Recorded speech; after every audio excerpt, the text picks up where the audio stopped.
이 책을 펼치는 순간 통쾌한 인생 역전이 시작된다. 황금은 채굴되는 것이 아니다. 황금은 만들어지는 것이다. 멘탈의 연금술의 저자 보도 셰퍼가 수십 년간 전 세계 내노라 하는 성공한 인물들과 깊이 교류하며 얻은 지혜는 큰 성공을 이룬 사람들은 하나같이 멘탈의 연금술사였다는 것입니다. 멘탈의 연금술사들은 세 가지를 극복했는데요. 첫째, 포기의 유혹. 둘째, 두려움. 셋째, 크고 작은 문제들의 연속적 발생을 극복하며 성공을 이룬 것이라고 합니다.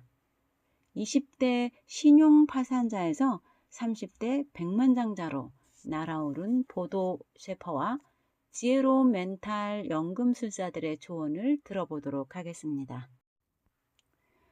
이 책을 쓴 나는 역설적이게도 난독증을 갖고 있었다. 학창시절에는 낙제를 겨우 면하는 수준이었다. 대부분의 삶이 그렇겠지만 성장하는 동안 내게도 너무나 많은 문제와 두려움이 찾아왔고 끊임없이 포기의 유혹에 시달렸다. 급기야 26살에 파산 선고를 받았고 자포자기한 채 끝물을 바닥으로 곤두박질 쳤다. 하지만 나는 30살에 백만장자가 되었다. 경제적 자유를 얻었다. 독일 최고의 언론이 선정한 베스트셀러를 6권 저술했고 그중 3권은 전 세계 베스트셀러 차트에 올랐다. 나는 어렸을 때부터 사람들 앞에서 말하는 것이 끔찍하게 두려웠는데 한 번은 교회에서 시를 낭송해야 했다. 극도로 긴장한 나머지 아랫니와 윗니가 맞부딪히며 나는 덜덜 떨리는 소리가 마이크를 통해 생생하게 울려 퍼지기도 했다. 하지만 나는 2006년 모스크바 올림픽 주 경기장에 모여든 3만 5천 명이 넘는 관중의 기립박수를 받는 강연에 성공했다. 파산자에서 백만장자가 되기까지 내게 어떤 매직이 일어났던 것일까? 수십 년 세월이 흐른 지금도 나는 생생하게 그 답을 알고 있다. 두려움과 절망에 가득 차 있던 내가 더 이상 두려움을 두려워하지 않게 되었다. 절망에 깊이 빠져 허우적거리던 상태에서 벗어나 오히려 그 절망을 위로할 수 있게 되었다. 이 책을 읽어가는 동안 당신은 내게 일어난 이 놀라운 일을 목격하게 될 것이다. 나의 멘탈을 바꾼 혁명 같은 연금술이 당신에게 적용되는 흥미진진한 경험을 얻게 될 것이다. 경제적 자유를 얻은 30살 이후 나는 전 세계를 돌아다니며 수많은 멘탈 연금술사를 만날 수 있었다. 그들과의 열띤 토론, 대화, 교감을 통해 인생에는 뛰어넘어야 할 커다란 장애물이 3가지가 존재한다는 사실을 알게 되었다. 첫째는 포기의 유혹이다. 둘째는 두려움이다. 셋째는 크고 작은 문제들의 연속적 발생이다. 이 3가지는 결정적일 때마다 발목을 붙잡는 족쇄가 되기도 하고 성공으로 이끄는 황금의 재료가 되어주기도 한다. 결국 성공과 실패는 이 3가지의 도전 과제를 어떻게 수행하느냐에 달려 있다. 담대한 성공을 거둔 멘탈의 연금술사들은 이렇게 말했다. 황금은 채굴되는 것이 아니다. 만들어지는 것이다. 나는 이 말에 전적으로 동의한다. 황금을 얻고 싶은가? 그렇다면 반드시 유리 멘탈부터 갈아 끼워야 한다. 언젠가 교황 요한 바오로 2세의 비공식 접견에 초청받은 적이 있었다. 당시 교황은 테러 공격을 받아 심각한 부상을 입은 상태였다. 우리는 그의 두려움에 대해 이야기를 나누었다. 영화배우 장클로드 반담은 매우 혹독한 길을 걷고 있었다. 내가 그에게 멘탈의 연금술에 관한 이야기를 꺼냈을 때 그는 나를 와락 껴안았다. 바로 그거예요. 글로벌 CEO이자 억만장자인 리처드 브랜슨경은 세미나에서 만난 나와 함께 불안과 문제를 다루는 힘에 대해 뜨거운 토론을 벌였다. 미국 대통령직을 역임한 빈 클린턴, 전설적인 복서 비탈리 클리츠코와 블라디미르 클리츠코 형제, 밀리언셀러 부자 아빠 가난한 아빠를 쓴 로버트 키요사키, 독일 총리를 지낸 헬무트 콜, 축구스타 프란츠 메켄바우어와 올리버 칸, 동기부여 전문가 토니 로빈스와 잭 캠필드 등등 자기 분야에서 정상에 오른 내노라 하는 인물들을 만났을 때 그들이 가장 중요하게 여기고 가장 긴급하게 다루는 대화 주제가 무엇이었는지 아는가? 포기하고 싶을 때마다 그걸 어떻게 견뎠나요? 그런 결정을 내리고도 정말 두렵지 않았나요? 그 어려운 문제들을 어떻게 해결했나요? 이게 전부다. 성공한 사람들은 또 다른 성공한 사람들을 만났을 때 이 세 가지를 가장 궁금해했다. 이 세 가지를 극복할 수 있는 새로운 방법과 영감, 힌트, 단서를 찾는데 에너지와 시간을 집중했다. 포기의 유혹, 두려움, 문제들은 절대 사라지지 않는다. 이 세 가지에 구애받지 않는 삶을 살려면 이 세 가지를 잘 다룰 줄 알아야 한다. 이 세 가지에 각각 다른 이름을 붙여 이 세 가지의 영향력 밑에 놓이지 않아야 한다. 다시 말하지만 거의 유일한 해법은 취약한 멘탈을 바꾸는 것이다. 수백, 수천 명에 이르는 명성 높은 인물들과 교류하며 얻은 가장 지혜로운 깨달음은 이것이다. 이 세상에서 성공한 사람은 모두 멘탈의 연금술사다. 연금술사들에게 성공의 정의에 대해 물었을 때 가장 인상 깊었던 답은 다음과 같다. 성공이란 잠재력을 최대한 펼치는 사람이 되는 것이다. 우리가 끝을 보지 못하고 중도 포기하는 이유는 능력이 부족해서가 아니다. 능력을 충분히 펼치지 못해서다. 다음의 질문을 천천히 생각해보라. 당신은 당신의 능력을 명쾌하게 정의할 수 있는가? 당신 능력의 한계선이 어디서부터 어디까지인지 길이와 넓이, 깊이 등을 정확하게 계산해낼 수 있는가? 그렇다면 당신에겐 연금술이 필요치 않다. 당신은 자신을 너무나도 잘 아는 비범한 능력자이기 때문이다. 내가 만난 사람들은 모두 고개를 저었다. 대부분의 사람은 자기 능력의 한계를 알지 못한다. 우리가 할 수 있는 유일한 일은 능력의 측정이 아니라 능력을 최대한 펼칠 수 있는 시공간의 확보다. 이것이 멘탈 연금술의 핵심이다. 능력이 부족한 사람은 많지 않다. 능력을 증명할 기회를 얻지 못한 사람이 차고 넘칠 뿐이다. 적재적소에서 능력을 최대한 펼치는 사람이 되면 삶은 한 차원 더 높아진다. 이것이 내가 할 수 있는 일인가? 라는 질문을 숙고하는데 시간을 쓰지 마라. 이것을 어떻게 해야 내가 해낼 수 있는가에 집중하라. 멘탈 연금술사는 버티기의 천재다. 버티는 자가 이긴다. 강력한 멘탈을 가진 연금술사는 버티는데 각별한 재능을 갖고 있다. 이는 진리다. 버티지 못하고 포기하는 사람은 성공할 수 없다. 하지만 여기 또 하나의 진리가 있다. 사람은 누구나 포기해버릴까 하는 생각을 한 번쯤은 해봤다는 것이다. 연금술사 또한 예외는 아니다. 따라서 포기해버릴까 하는 유혹에 빠지는 것은 인간이라면 지극히 당연한 일일 것이다. 자책할 필요도 죄책감을 가질 필요도 없다. 당혹스럽거나 깜짝 놀랄 일도 아니다. 유혹에 빠지는 것, 망설이고 주저하는 것은 인간의 본성이다. 질문을 해보자. 당신은 언제 포기를 고민하는가?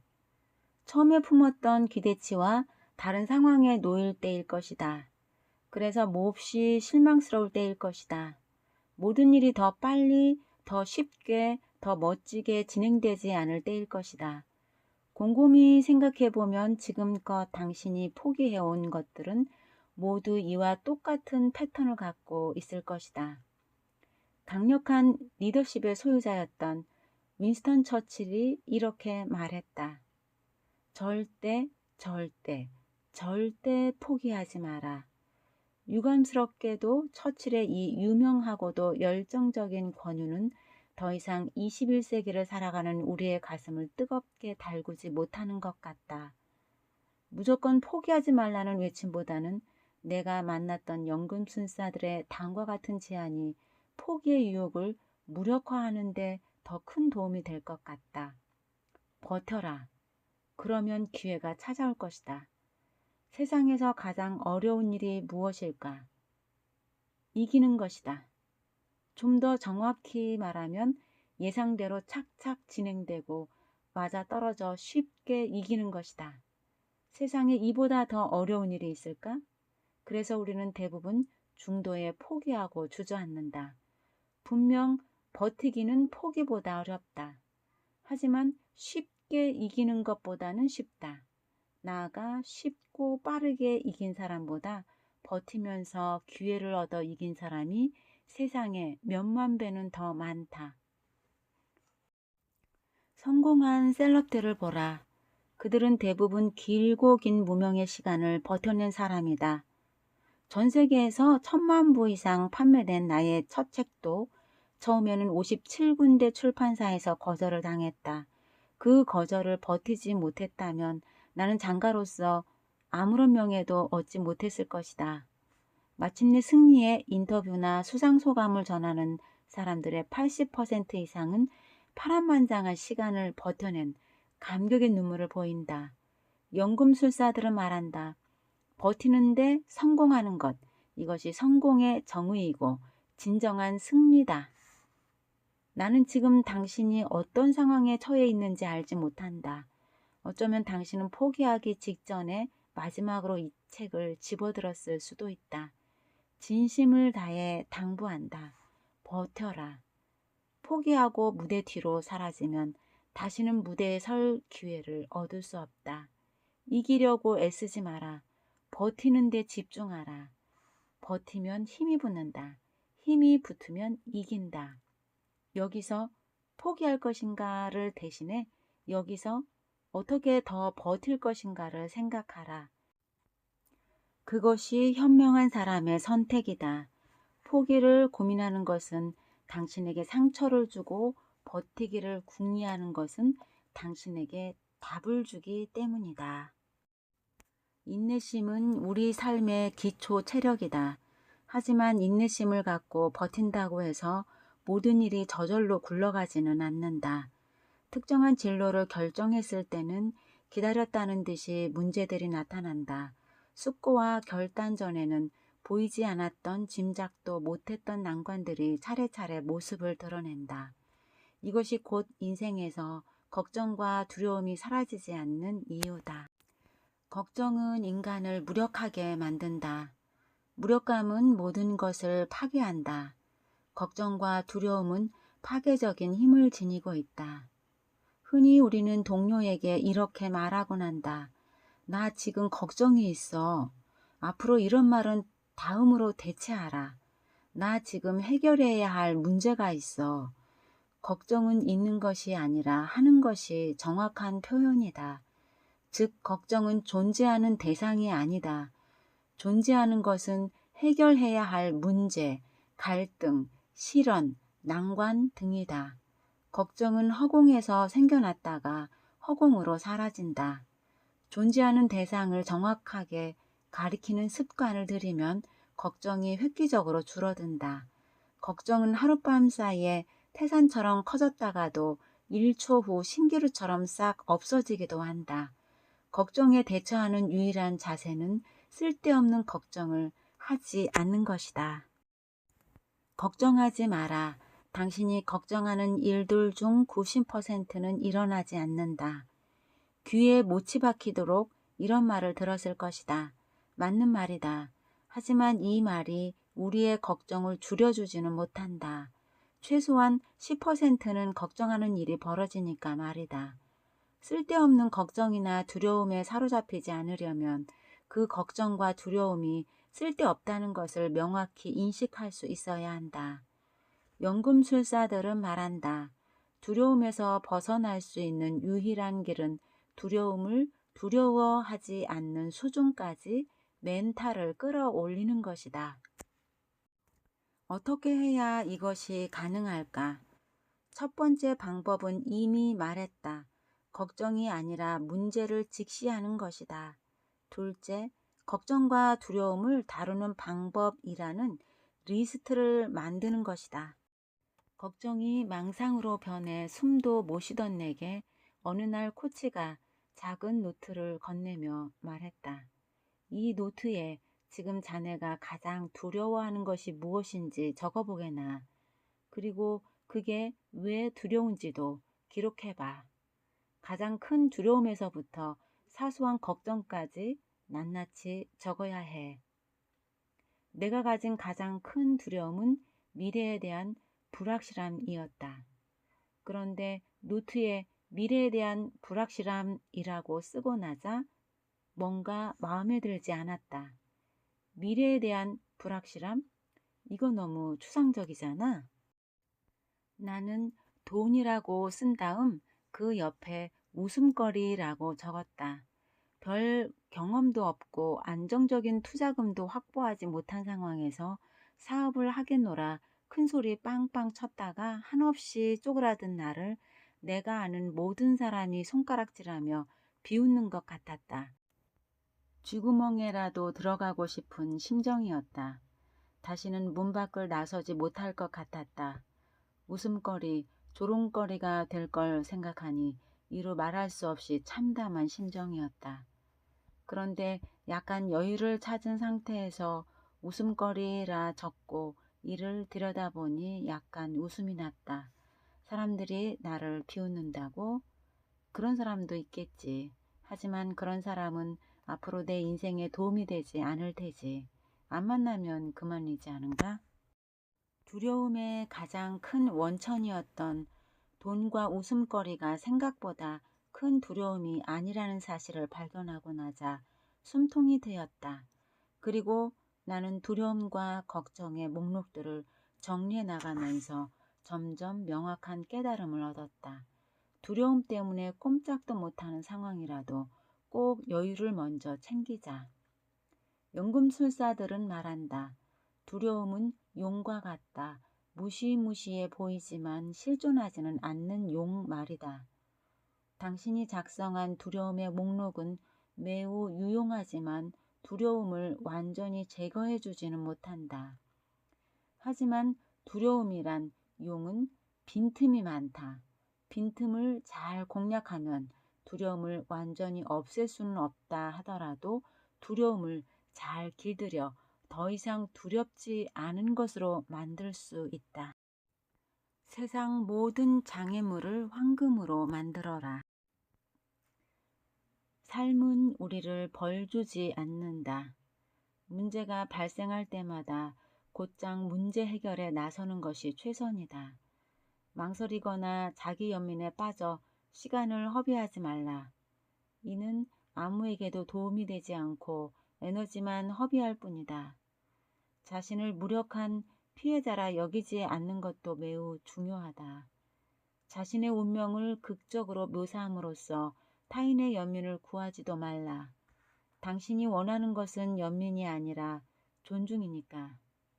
성공을 관리하는 일은 무둔한 사람도 할 수 있다. 하지만 실패와 문제를 다루는 일은 아무나 하지 못한다. 아무나 하지 못하는 일을 하는 사람이 성공하고 부를 얻는다. 다음의 사실을 잊지 마라. 가슴에 새겨라.